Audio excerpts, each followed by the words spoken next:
Good morning, students. Welcome you to new session 2021-22. Now we will going to start our SST class.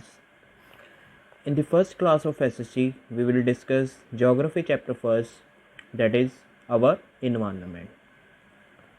In this chapter, we will discuss about what is environment, what are its different types. Its type includes natural and human-made environment. We will discuss about what is ecosystem, and at last we will discuss the impact of the human beings on the environment. ठीक है, आज हम geography chapter first start कर रहे हैं SST में, that is environment. Our environment के बारे में पढ़ेंगे। इन्वायरमेंट क्या होता है, उनकी डिफरेंट टाइप्स के बारे में पढ़ेंगे, नेचर एंड ह्यूमन इन्वायरमेंट। ठीक है, नेचुरल इन्वायरमेंट फर्दर डिवाइडेड है दो कैटेगरीज में, फिजिकल और बायोलॉजिकल इन्वायरमेंट। ह्यूमन इन्वायरमेंट भी क्या कहते हैं, socio cultural and human made environment में इंक्लूडेड है। ठीक है, now next we will start what is environment. It is everything that is around us. ठीक है, इन्वायरमेंट क्या होता है, जो हमारे आसपास की जो सभी चीज़ें हैं वो इन्वायरमेंट में आती हैं। ठीक है, जैसे such as land, soil, water, air, houses, roads, सभी चीज़ें इन्वायरमेंट का पार्ट है। It includes both living things and non living things. Living things में क्या आ जाता है, प्लांट्स, एनिमल्स। ठीक है, ये लिविंग थिंग्स है। नॉन लिविंग थिंग्स में जैसे एयर, वाटर, ठीक है, सॉयल, लैंड, हाउसेस, ये सभी नॉन लिविंग थिंग्स हैं। The component of the environment that exist naturally. ठीक है, जो कंपोनेंट्स है इन्वायरमेंट नेचुरली, जिसे कोई बनाता नहीं, सिर्फ नेचर जो कंडक्ट मतलब बनाती है, उन्हें क्या कहते हैं, नेचुरल कंपोनेंट। इनमें क्या आ जाते हैं, माउंटेन्स, ठीक है, और क्या कहते हैं, ट्रीज, लेक्स। ठीक है, इन्हें ट्रीज वगैरह कोई लगाता तो मतलब माउंटेन्स वगैरह कोई बनाता तो नहीं ना, नेचर ने कंडक्ट बनाए हुए हैं। ठीक है, लेक्स, ट्रीज, ठीक है, ये सभी नेचुरल कंपोनेंट है, इसे नेचर ने खुद बनाया है। The components such as parks, vehicles, roads are human made components that are created by the humans. जो पार्ट्स जैसे हम रोड्स हैं, व्हीकल्स हैं, पार्क्स हैं, ये ह्यूमंस खुद बनाते हैं अपनी मतलब भी क्या कहते हैं, कंफर्ट जोन के लिए। इस पार्ट्स को क्या कहते हैं, human made components of the environment. Now you can see the types of the environment. See on page 94. See on page 92. That is given the flow chart, the types of the environment. Natural environment and human-made environment. Natural environment is further divided into two categories: physical environment and biological environment. In physical environment, we will discuss about the lithosphere, hydrosphere, atmosphere. In biological environment, we will discuss about biosphere. And in human-made environment consists of built-in environment and social cultural environment. Built-in environment consists of house, schools, roads. जो houses, schools, roads, ये सभी built environment का part है। ठीक है, social cultural में it includes family, community, जैसे हम जिस फैमिली में रहते हैं, किस कम्युनिटी में रहते हैं, ये सब सोशल कल्चरल इन्वायरमेंट का पार्ट है। Now next comes the natural environment. अब हम डिटेल में इसके बारे में डिस्कस करते हैं, नेचुरल इन्वायरमेंट क्या होता है और क्या कहते हैं, इसमें फर्दर क्या हम डिस्कस करते हैं, मतलब फर्दर क्या पढ़ेंगे। हाँ जी, it compose of all the things that occur naturally on the earth. ये सभी वो चीज़ें इनमें आती हैं जो नेचुरली अर्थ पे होते हैं, जैसे कोई ह्यूमंस नहीं बनाते, जो नेचुरली अर्थ पे एग्जिस्ट करती हैं। ठीक है, उन चीज़ों को क्या कहते हैं, natural environment. It is of two types, physical and biological environment.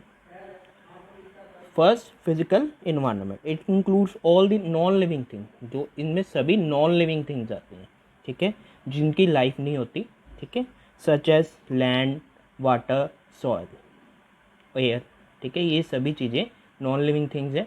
इस किसका पार्ट है, ये physical environment. Physical environment has three components. इनके आगे फर्दर थ्री कंपोनेंट्स हैं, लिथोस्फेयर, हाइड्रोस्फेयर एंड एटमोस्फेयर। ये इनके इंपॉर्टेंट कंपोनेंट्स हैं। Now we will discuss about these three components. Firstly, we will discuss about lithosphere, that is given on page 93.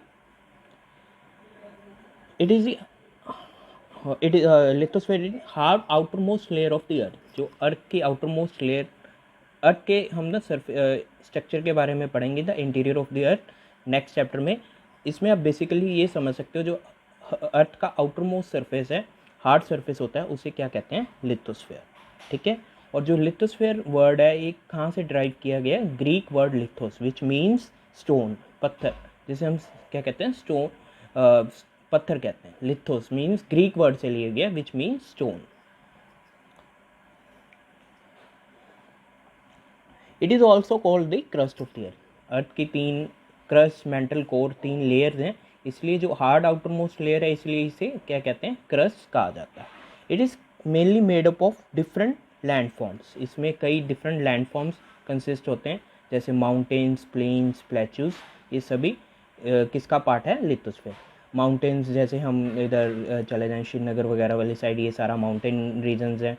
Plateaus वगैरह ये इधर देहरादून, मसूरी वाली साइड, इनकी हाइट थोड़ी कम होती है. ठीक है, ये सभी प्लेट्यूज का पार्ट है. और प्लेन एरिया जैसे हम पंजाब, हरियाणा, राजस्थान, ये सभी एरिया किस पार्ट में आता है, प्लेन एरिया. हाँ जी.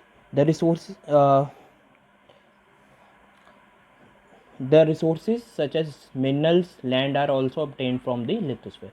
जो हमें मिनरल्स, इंपॉर्टेंट मिनरल्स चाहिए होते हैं, जैसे आयरन, स्टील, एल्युमिनियम वगैरह, ये सभी. और यह लैंड है, ये किस पार्ट से मिलती है, किस कंपोनेंट से मिलती है, lithosphere. Second component of the physical environment is the hydrosphere.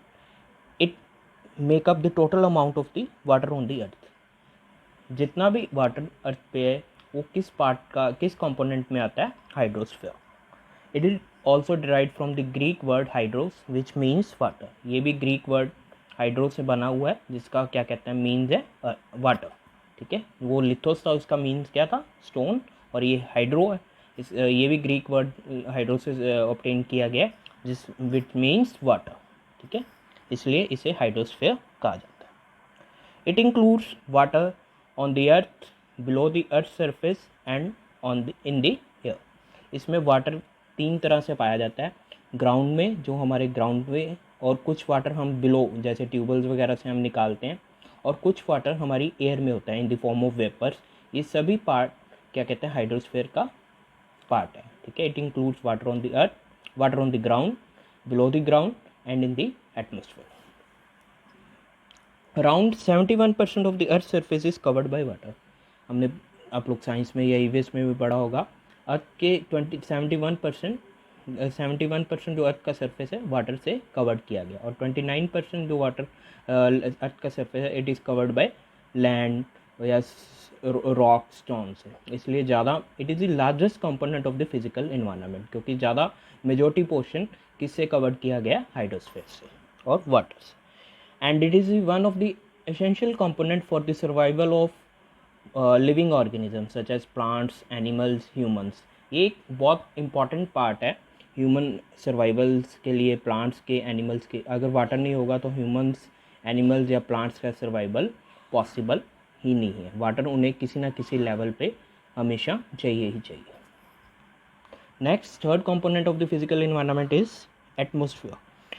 The earth enveloped by the thin layer of the air known as atmosphere. अर्थ का जो सरफेस है उसे इन्वेल्व, कवर किया गया किस पार्ट ने, एटमोसफेयर, एयर के पार्ट ने, और इसे क्या कहा गया, atmosphere. The word atmosphere is derived from the Greek word Atmos which means vapour. Atmosphere भी ग्रीक वर्ड एटमोस से ड्राइव किया गया, जिसे हम कहते हैं वेपर. जैसे क्या कहते हैं, धुआं जिस तरह उठता है, उस वर्ड क्या कहते हैं, Atmos, that is vapor form. It provides the living organism with the life supporting gases. ये सभी लिविंग ऑर्गेनिजम्स को, प्लांट्स, एनिमल्स, ह्यूमन को लाइफ सपोर्टिंग गैसेस प्रोवाइड करती है, जैसे ऑक्सीजन, नाइट्रोजन, कार्बन डाइऑक्साइड. ये सभी एटमॉस्फेयर, अगर एटमॉस्फेयर नहीं होगा तो इनकी ये वाली गैसेस भी नहीं मिल सकती हैं. It also helps in controlling the temperature on the अर्थ. अगर एटमॉस्फेयर नहीं होगा तो हम टेम्परेचर अर्थ पे कंट्रोल नहीं कर सकते, इसलिए एटमॉस्फेयर का होना बहुत ज़्यादा इम्पॉर्टेंट है टेम्परेचर को मेंटेन करने के लिए अर्थ पे। Next comes the biological environment. Second type of the natural environment is biological environment. It is also called the biosphere. It is a narrow zone where the lithosphere, hydrosphere and atmosphere come in contact with each other. All life exists in the biosphere. ये biological environment का other name क्या है? Biosphere. एक narrow zone है जहाँ पे lithosphere भी, hydrosphere भी और एटमॉस्फेयर इंटरेक्ट करते हैं, इकट्ठे मिलते हैं, ठीक है। और सारी लाइफ जो ह्यूमंस या एनिमल प्लांट्स की है कहाँ पे एग्जिस्ट करती है? Biosphere. You can see on page 93, ठीक है। बुक में क्या कहते हैं, सर्कल्स बने हुए हैं।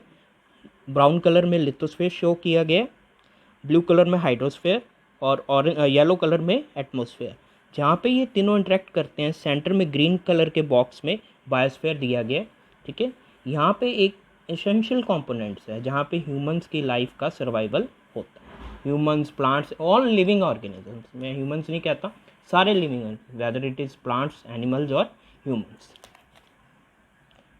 The interaction of the biosphere with the physical environment leads to the formation of the several ecosystem। जहाँ पे फिजिकल इन्वायरमेंट या बायोलॉजिकल इन्वायरमेंट की इंटरेक्शन होती है, मिलते हैं, वहाँ पे काफ़ी इकोसिस्टम्स बनते हैं, ठीक है। इकोसिस्टम्स के बारे में हम लेटर ऑन इसी चैप्टर में डिस्कस करेंगे, ठीक है। Firstly we have discuss the types of the environment in which we have covered the natural environment, ठीक है। It is divided into two types for the physical environment and biological environment. Physical environment has three components: lithosphere, hydrosphere and atmosphere, ठीक है। और biological environment को क्या कहा जाता है? बायोस्फीयर, जहाँ पे सारी लाइफ एग्जिस्ट करती है। Clear? Now you can see on no more on the page 93 in the left side, the Great Barrier Reef located off the coast of the Australia is the world's largest coral reef ecosystem. जो एक great barrier reef एक जगह है, कहाँ पे? Australia में। कहाँ पे लोकेटेड है? कोस्टल एरिया में, जहाँ पे मतलब सी एरिया होता है, जहाँ पे उनके आसपास वाला जो सी का एरिया होता है कोस्टल एरिया कहते हैं, जहाँ पे सैंड होती है, वहाँ पे एक ग्रेट बैरियर रीफ बना हुआ है। ये वर्ल्ड का लार्जेस्ट कोरल लीफ एरिया है, ठीक है। नेक्स्ट वी विल इसमें पढ़ते हैं कोरल लीफ होता क्या है।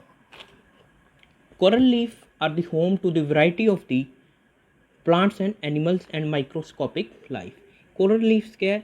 ये हमें एक तरह के क्या कहते हैं, माइक्रोस्कोपिक प्लांट्स, एनिमल्स की लाइफ का क्या कहते हैं, होम है। अगर ये नहीं होंगे तो यहाँ पे प्लांट्स भी नहीं हो सकते, एनिमल्स भी नहीं हो सकते, माइक्रोस्कोपिक लाइफ में। माइक्रोस्कोपिक में जैसे इंसेक्ट्स वगैरह, जो कीड़े मकोड़े वगैरह होते हैं, ये सभी अगर नहीं होंगे तो ये माइक्रोस्कोपिक लाइफ पॉसिबल नहीं है। Global warming and the rising temperature are causing great damage to the coral। Global warming जैसे टेम्परेचर डे बाय डे इतना ज़्यादा एटमॉस्फेयर पे हो रहा है, क्योंकि ट्रीज़ वगैरह की कटिंग हो रही है, डिफोरेस्टेशन हो रही है, जिसकी वजह से अर्थ का टेम्परेचर बहुत ज़्यादा स्पीडली इंक्रीज़ कर रहा है। इसकी वजह से इस सभी चीज़ों के कारण कोरल रीफ पे काफ़ी असर हुआ और उनका काफ़ी डैमेज होना स्टार्ट हो गया। Due to the increase temperature on the water, the coral reef expel the algae living in the tissues and causing the corals to turn into white। क्योंकि जैसे टेम्परेचर का इंक्रीज़ होना स्टार्ट हुआ water temperature का, उसकी वजह से जो एल्गीज थी, एल्गीज आप साइंस में पढ़े होंगे, फंजाई एल्गीज होती हैं, जो ग्रीन कलर का पार्ट होता है एल्गी वाला, उसमें क्या कहते हैं, कोरल रीफ में थी, वो एक्सपेल करनी, बाहर निकलनी स्टार्ट हो गई, और उन्होंने काफ़ी, जो पहले कलरफुल थी उसकी वजह से वो काफ़ी वाइट कलर में टर्न होनी स्टार्ट होगी, ठीक है। And this process is called coral bleaching. ये आपको शॉर्ट डेफिनेशन या क्या कहते हैं, वन वर्ड में भी आ सकता है, fill in the blanks, MCQ, true false, किसी भी। इसलिए प्लीज़ चैप्टर को थॉरली स्टडी करना, ताकि कोई भी टीचर, चाहे मैं हूँ चाहे आपको आगे कोई टीचर पढ़ाता है, तो आपको ईजिली पता हो भी इसका क्या आंसर है। थॉरली इस पर चैप्टर्स को, सारे चैप्टर्स को स्टडी करना है, ठीक है। Coral bleaching has affected 2/3 of the great barrier reef. Coral bleaching जो, जिसने क्या कहते हैं, कोरल रीफ का वाइट कलर किया है, इसने 2/3 ग्रेट बैरियर रीफ को इफेक्ट किया है, ठीक है। इसकी वजह से ग्रेट बैरियर रीफ का काफ़ी डैमेज होना स्टार्ट हो चुका है। Clear? Next, come on the page 94. See on in yellow color box in focus what is ecosystem. Ecosystem क्या होता है इसके बारे में पढ़ते हैं. इकोसिस्टम की चेन पढ़ेंगे. इकोसिस्टम में कैसे एग्जाम्पल देके इकोसिस्टम को समझाया गया. It is a system formed by the community of the interdependent living organisms found in a place and their interaction with the environment. ये कम्युनिटी है, एक ग्रुप है इंटरडिपेंडेंट ऑर्गेनिजम्स का. इंटरडिपेंडेंट मतलब एक दूसरे के ऊपर जो निर्भर हैं, डिपेंड करते हैं. ठीक है, उस कम्युनिटी और देयर इंटरेक्शन, जो जहाँ पे उनकी इंटरेक्शन होती है, कैसे वो इन्वायरमेंट से डिपेंड करते हैं. ठीक है, they can vary in size from the large tree trunk,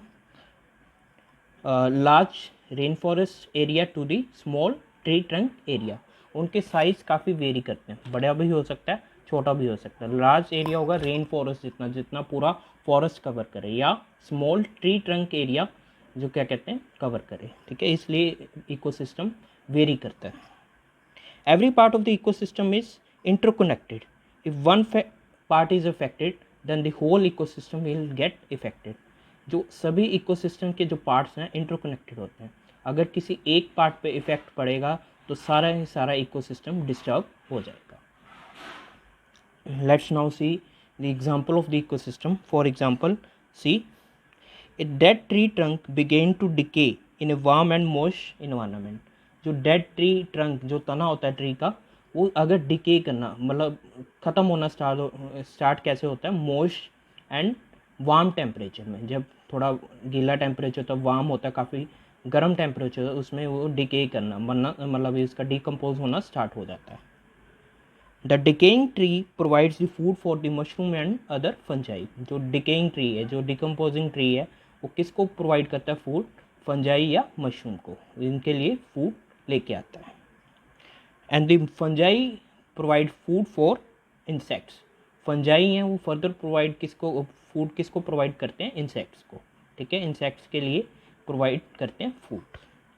the insects provide food for frogs and lizards. जो इंसेक्ट्स हैं उन्हें कौन फर्दर खाते हैं, फ्रॉग्स या लिजर्ड्स. ठीक है, and the frogs are eaten by the snakes. और फर्दर फ्रॉग्स को कौन खाता है, स्नेक्स, सांप खाते हैं. इस तरह ये इकोसिस्टम की चेन एस्टेब्लिश होती है.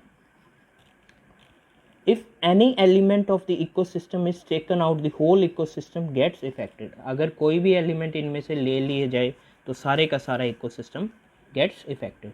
इसलिए इकोसिस्टम की चेन को मेंटेन करने के लिए मतलब ये चेन अच्छी तरह वेल एस्टेब्लिश होनी चाहिए.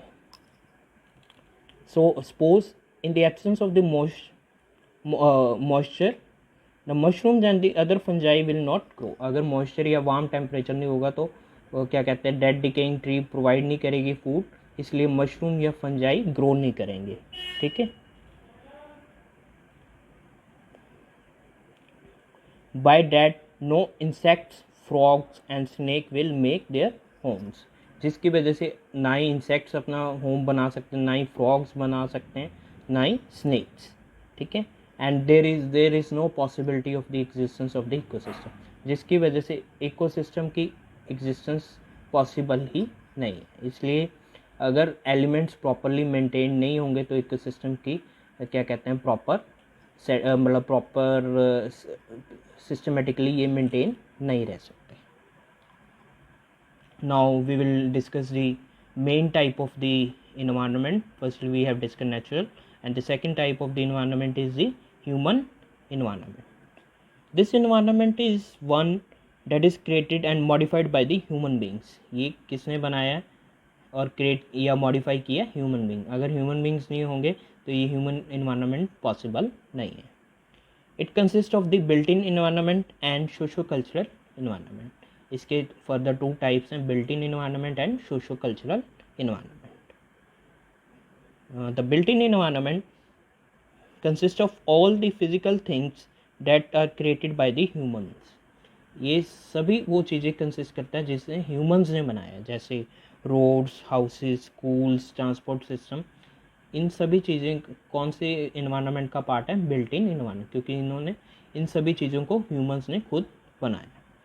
Next, socio-cultural environment. It consists of the family, religions, customs and the beliefs of the people living in the area. इसमें क्या आ जाता है, फैमिलीज आ जाती हैं, कम्युनिटीज़ आ जाती हैं, बिलीव्स आ जाते हैं, कस्टम्स आ जाते हैं पीपल के, जो क्या कहते हैं उन सोसाइटी में रह रहे हैं. Clear? Now we will do the last portion of this chapter, that is the impact of the human beings on the entire environment. क्या impact है human beings का इस environment पे. ठीक है, humans change the environment to suit their needs. humans अपने according environment को change करते हैं अपनी needs को satisfy करने के लिए. For example, they build dams, canals that supply with them water. Humans create dams, build canals that supply them with water by that people could live in the driest region. क्योंकि पहले humans को क्या कहते हैं, dry regions में water की supply मिलती नहीं थी, इसलिए वो खुद अपने लिए डैम्स, कैनाल्स, लेक्स वगैरह बनाते थे, जिससे क्या कहते हैं ड्राइएस्ट मतलब राजस्थान जैसे एरिया या कोई सहारा डेजर्ट रीजन में रहने के लिए उनका सर्वाइवल इजीली पॉसिबल हो. They clear forest to plant crops, build houses and industries. वो फॉरेस्ट की भी क्लियरेंस करनी स्टार्ट कर दी उन्होंने, ट्रीज़ को काटना, फॉरेस्ट को डिस्ट्रॉय करना स्टार्ट कर लिया, जिसकी वजह से वो अपने प्लांट्स की क्रॉप्स को प्लांटेशन कर सकें, हाउसेस बना सकें और इंडस्ट्रीज़ की एस्टेब्लिशमेंट कर सकें. By this process humans have polluted and destroyed the large part of the natural environment. इस प्रोसेस के थ्रू, जैसे डिस्ट्रॉइंग, कटिंग फॉरेस्ट, और जैसे they have started building dams, they have polluted and destroyed the large part of the natural, जिसकी वजह से उन्होंने काफ़ी ह्यूमन मेड और नेचुरल एनवायरनमेंट की बोथ हैव उनको पोल्यूट और डिस्ट्रॉय करना स्टार्ट कर दिया था. ठीक है, ट्रीज़ काट देंगे तो क्या कहते हैं, ट्रीज़ नहीं होंगी तो हमें फ्रेश एयर नहीं मिलेगी. अगर क्या कहते हैं लेक्स वगैरह बना देंगे, हमें वाटर की प्रॉपर सप्लाई नहीं मिल सकती. अगर लैंड नहीं प्रॉपर मेंटेन्ड होगी तो हमारा जाना भी पॉसिबल नहीं है. इसलिए नेचुरल इन्वायरमेंट को उन्होंने काफ़ी हद तक इफ़ेक्ट किया. All this activities has led to many environmental problem. इन सभी एक्टिविटीज़ ने इन्वायरमेंटल प्रॉब्लम्स की इस्टेब्लिशमेंट की है, जैसे डिस्ट्रक्शन ऑफ द इकोसिस्टम की अगर काफ़ी डिस्ट्रक्शन हुई है, क्योंकि इनमें elements of ecosystem properly manage नहीं हुए. अगर इकोसिस्टम के एलिमेंट्स मैनेज नहीं हो गए तो इकोसिस्टम फुली डिस्टर्ब होगा. ठीक है, एक्सटिंक्शन ऑफ द एनिमल्स की एक्सटिंक्शन, क्योंकि फॉरेस्ट नहीं है, फॉरेस्ट में एनिमल्स ज़्यादा रहते हैं, इसलिए जैसे डियर्स के, लॉयंस हैं, उनकी एक्सटिंक्शन होनी स्टार्ट हो चुकी है. And global warming he start हो चुकी है, क्योंकि अगर जैसे हमने ट्रीज़ को काट दिया है तो क्या कहते हैं, ट्रीज़ टेम्परेचर को मेंटेन करके रखती थी. ट्रीज़ कटने इसकी वजह से वार्म टेम्परेचर प्लेसेस पे रहता है और गर्मी ज़्यादा रहनी स्टार्ट हो गई है. इससे ग्लोबल वार्मिंग की वाइडली स्प्रेड हो चुकी है सभी एरियाज़ में. ठीक है, अब हम इनकी रेमेडीज़ देखते हैं. अगर हमें इन सभी चीज़ों को ओवरकम करना है तो हम कैसे कर सकते हैं. To save the earth and to protect the environment. Earth को सेव करने के लिए और एनवायरनमेंट को प्रोटेक्ट करने के लिए it is very important to strike a balance between the natural environment and the human made environment. हमें क्या कहते हैं, अगर अर्थ को बचाना है और एनवायरनमेंट को प्रोटेक्ट करना है तो हमें मेंटेन करना पड़ेगा बैलेंस. नेचुरल एनवायरनमेंट कौन सा होता है, जैसे हम कह सकते हैं नेचुरल एनवायरनमेंट में लैंड, सॉइल, वाटर, ये सभी क्या कहते हैं आ जाता है. और ह्यूमन मेड में जैसे हाउसेस, पार्क्स वगैरह, इनकी सभी की प्रॉपर बैलेंस. ये नहीं है भी नेचुरल एनवायरनमेंट को डिस्ट्रॉय करके ह्यूमन मेड एनवायरनमेंट बनाना है, नहीं, हमें बैलेंस बना के एनवायरनमेंट को प्रोटेक्ट कर सकते हैं. And use all the natural resources judicially. हमें जो भी हमें रिसोर्सेज मिले हैं उसे प्रॉपर जुडिशली यूज़ करना है. किसी का ये नहीं एक्सेसिव यूज़ करना है, किसी का कम यूज़ करना है. जैसे जिस रिसोर्स की जितनी यूज़ है उसके अकॉर्डिंग हमें क्या कहते हैं, ज़रूरत है उसके अकॉर्डिंग हमें यूज़ करना चाहिए. इससे हम क्या कहते हैं एनवायरनमेंट और को बचा सकते हैं और अपनी अर्थ को सेव कर सकते हैं. So with this we have completed this chapter. I will send you the pics also of this chapter, those students who don't have the books. So that kindly read the chapter. If you have any doubt, you can ask me anytime. In the next class we will discuss this the chapter question answers of this chapter and book exercise. So till then, be safe and stay at home, and always maintain social distancing and wear masks. Thanks and have a nice day.